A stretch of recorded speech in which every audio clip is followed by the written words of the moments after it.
Iniciamos una exploración creo que fascinante sobre cómo comunicar con verdadero impacto.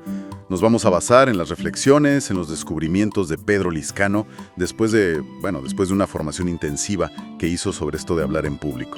Exacto. Y para empezar, hay un punto de la experiencia de Pedro que la verdad me hizo detenerme a pensar. Compartió algo sobre la famosa regla del 73-55, ¿sabes? Que nuestras palabras, o sea, el contenido literal, apenas serían un 7%. Un 7% del mensaje que realmente llega. ¿Te suena creíble eso desde su vivencia? Pues fíjate que es un punto que siempre genera debate, ¿no? Pero en la experiencia que relata Pedro, parece que se confirmó con bastante fuerza. Él sintió, o al menos eso transmite, que el qué decimos tiene un peso, sorprendentemente bajo comparado con el cómo lo decimos. ¿El cómo? Sí. Según la vivencia de Pedro en esa formación, la distribución del impacto era más o menos así. Solo un 7%, como decías, a las palabras concretas. Luego, cerca de un 38%, casi el 40%, dependía del tono de voz, la musicalidad, el ritmo que usas, dónde pones el énfasis, y el resto, más de la mitad, un 55%, venía del lenguaje corporal. 55%. Sí.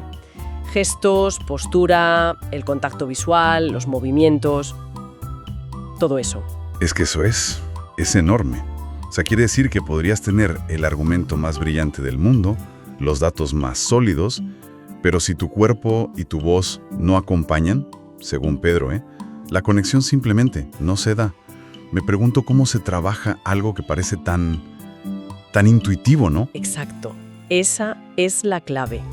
Y ahí es donde Pedro compartió una técnica específica que, por lo visto, le resultó muy potente: el modelaje. Que no se trata solo de entender la teoría, ¿sabes?, sino de llevarla a la práctica, de una forma muy concreta. Ah, el modelaje. Sí lo recuerdo. Pedro describió cómo eligió a alguien que admiraba por su forma de comunicar. Mencionó a Tony Robbins, creo, como un ejemplo para ilustrarlo. Y se dedicó a observarlo, pero casi microscópicamente, ¿no? Analizar sus gestos, cómo se paraba, la intensidad de la mirada, incluso las pausas que hacía al hablar. ¿Es como copiar, entonces? Bueno, no exactamente copiar. O sea, al menos no solo eso. Pedro hacía mucho énfasis en que la clave es la repetición consciente. Observar, practicar, quizá grabarse y repetir. La idea no es volverse un clon, para nada. Claro. Sino como interiorizar ciertos patrones que son efectivos en la comunicación no verbal.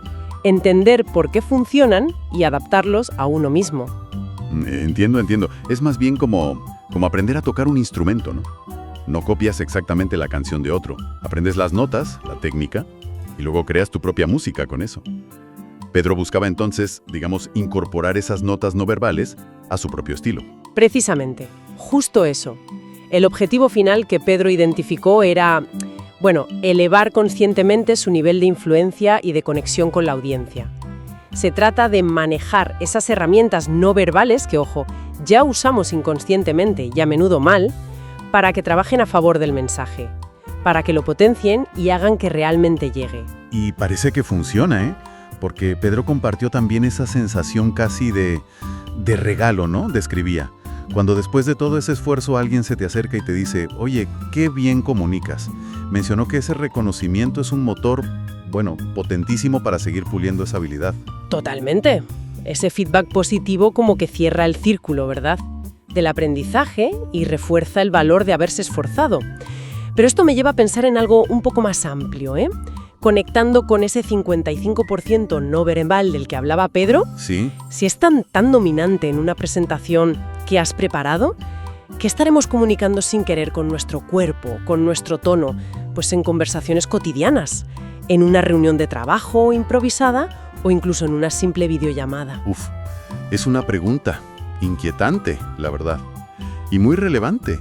Si la mayor parte de nuestro impacto al comunicar escapa a las palabras que elegimos con cuidado, ¿somos conscientes de los mensajes silenciosos que estamos enviando constantemente? Da que pensar sobre nuestras interacciones de todos los días. Exacto. Quizá el mayor aprendizaje que se desprende de la experiencia de Pedro no es solo cómo preparar un discurso, que también, sino la necesidad de una mayor conciencia sobre nuestra comunicación integral, en todo momento. Sin duda. Una reflexión profunda para llevarnos. Bueno, pues hasta aquí nuestro análisis a fondo de hoy, explorando estas claves para comunicar con impacto a través de la experiencia compartida por Pedro Lizcano. Gracias por acompañarnos.